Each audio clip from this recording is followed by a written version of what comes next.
If I were you, I would be very skeptical of review pages because it's like getting food from a space that you do not know their sanitary inspection rating. Now, I say this because this is something that has bothered me for a long time and many other artists as well. And this even bothered me during the blog era, because essentially anyone, regardless of their taste, if they're good at marketing and consistent, can grow a following. And that's an issue because you don't know the reviewer or the person's actual taste. You don't know if, in terms of taste, they're just eating McDonald's all day and they don't know what a good steak tastes like. So if that's the case, then nothing that they say is valid, right? And in my personal opinion, I think you really can't be a reviewer unless you've been an artist and you've been on the path.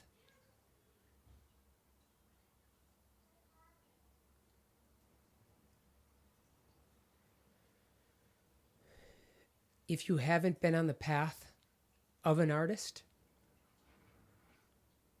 you can't be a reviewer. And if you've been on the path of an artist, but you've quit, you also can't be a reviewer.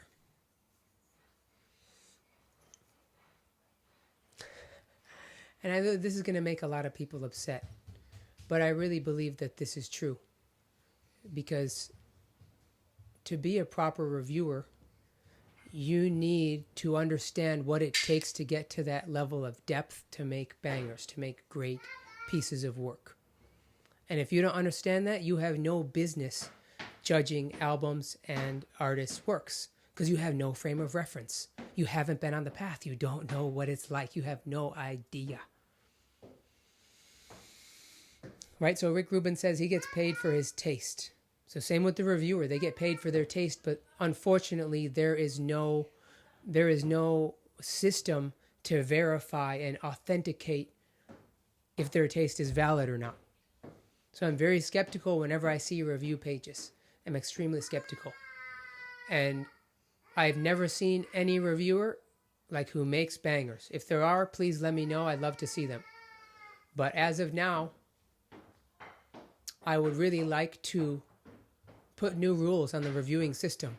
And you can only review stuff if you've been on the artist path, and you can only review stuff if you haven't quit, and you can only review stuff if you've made bangers. Being a reviewer for music and art really should be something that's being like a doctor, energetically and in terms of respect. You need to respect the craft, you need to respect the art, and you need to understand the deeper purpose of what it is. So some people may call me conservative, may call me a snob. That's fine. My name's Tavi. My nickname is Tav the Snob. And I'm a snob. Because it's important that people have good taste in order to elevate the consciousness. The consciousness is in a low place. We need to go to a higher level. If a reviewer that has influence has shit taste, they are disservicing the entire world. And it's a bad thing to do. So if you are a reviewer who doesn't have taste, please get your taste up. If you're looking to be a reviewer, please make music so you understand what it's like. And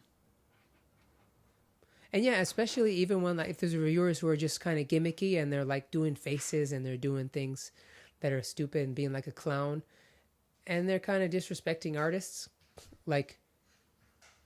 You need to understand what it's like to go and become a good artist, and then have the courage to finally release your stuff, and then get the feedback with it.